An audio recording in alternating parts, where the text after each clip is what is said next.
you just mentioned love, and today it is about life and love, and I would like to know, for us it is maybe love your family members, whoever it could be. Why I ask you this is because there's so many versions of this, and I really want to get to it. Some teachers, some gurus, some guides will say, you know, you can love, but you must be detached. Oh. You must love, but it cannot be conditional. It should be unconditional. And so there's versions of it. I just want to know. See, So, the simple way of make you keep coming back to me is to give you something that you cannot do. To give you a teaching which you can never do. You must love, but you must be detached. Now you have to keep coming back to me for consultation, endlessly. Sorry. I'm saying throw yourself into your love affair and die into it, something will happen. Something worthwhile will happen if you're willing to die into the process. Not just anything, whether it's your work or your life or your love or whatever, if you do not know how to throw your entire self into it, you will never know the taste of what it is. Love but be detached. Why do you want to love then? Only because you want to include somebody as a part of your life, part of yourself, that's why you love. No, I love but I am detached. This means you have to come back to consultation every day, it's like a psychiatrist's job. Every day you have to come and sit on the couch. You need treatment and there is a fee. So, okay, all right. So you can love and be attached. No, I didn't say that. Okay, I'm coming back for consultation, please. So what did you say? I only said, see, what is this need for love in a human being? You must understand, a human being constantly, a human being is longing to be something more than what they are right now.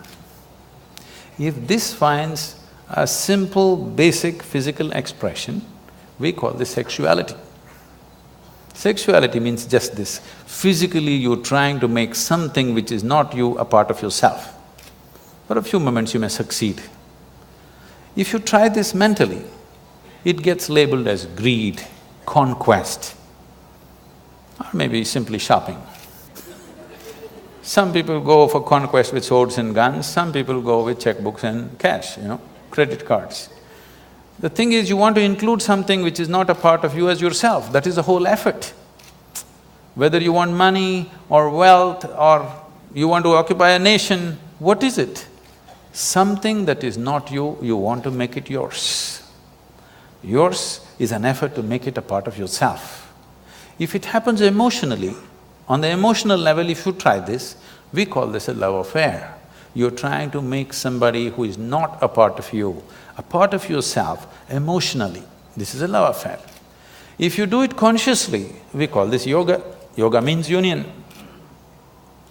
So all these efforts are fine, everything has its own beauty but has its own limitations. When you understand the limitations of all the other methods, nothing right or wrong about it, it is just that it will work briefly, it will not work for always.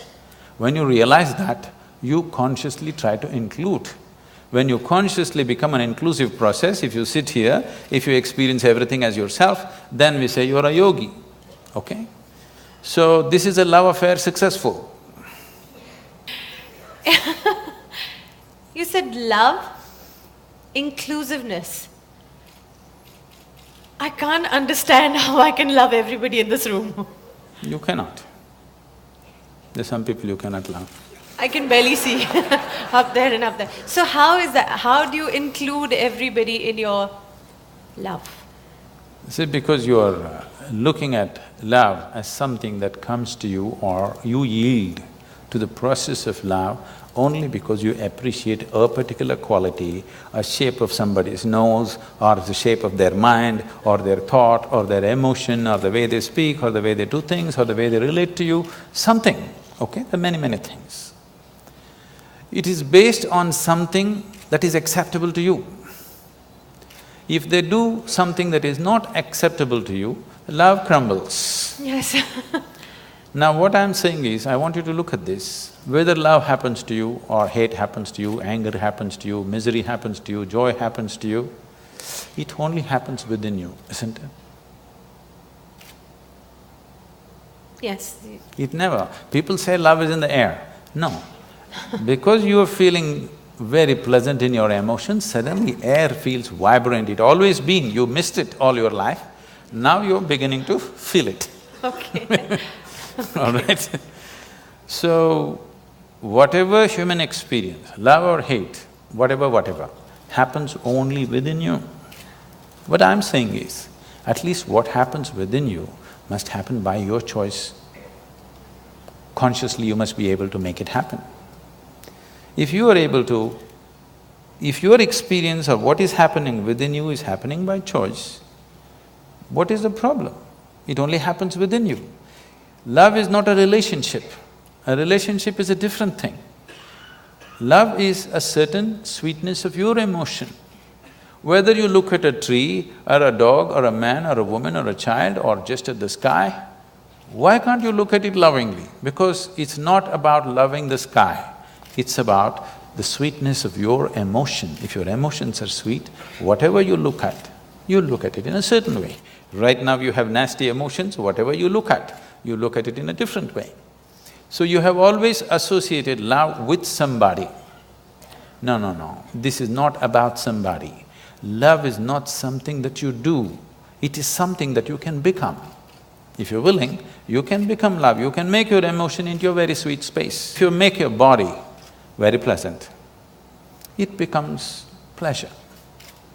If you sit here, it can be great pleasure, just sitting here and breathing. This is what we're teaching people. You sit… I will show you millions of people, if they close their eyes, tears of ecstasy will just drip. Nothing, simply close your eyes. Ecstatic they are, bursting every cell in their body. Because body has become so pleasant. If your mind becomes pleasant, we say this is joy. If your emotions become pleasant, we say this is love. If your very life energies become pleasant, we say this is blissfulness, this is ecstasy. If your surroundings become pleasant, we call that success. Now you're calling your success with somebody as love, that's a mistake.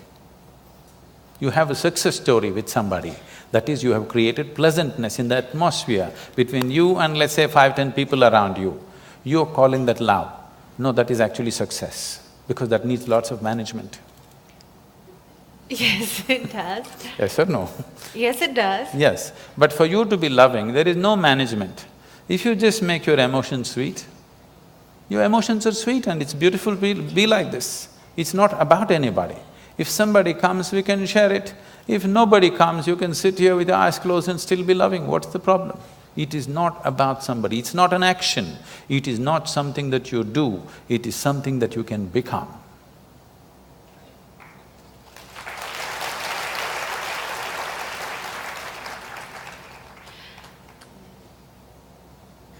It's a lovely, idyllic. It is not idyllic, it is the way it is. I mean, you'd really have to practice this. Why? Because I'm See, thinking… this is what exactly I'm saying. If it is an action comes to perfection with practice. Only if it's an action. I'm saying love is not an act. Is health an act? Are you acting healthy right now? No. I know you're an actor, but are you acting healthy? No. So health is, because Yes. we have done certain things and health is, isn't it? Oh, we've not done certain things, we have we've been definite… given No. health. Oh, we've been given, but if you eat bad, if you live bad, you won't be healthy. We've done certain things to manage our health. Similarly, if you do certain things, you can manage the pleasantness of your mind. If you do certain other things, you can manage the pleasantness of your emotion. If you do certain other things, you can manage the pleasantness of your very life energies. This is things that you can do. Now what you can do internally, you're trying to manage externally. What can be done here within you, you're trying to manage by creating an atmosphere around you, which is a very difficult thing to do, because outside will never happen 100% the way you want it. To some extent we can manage. We can't do all of it by ourselves because there are many forces involved.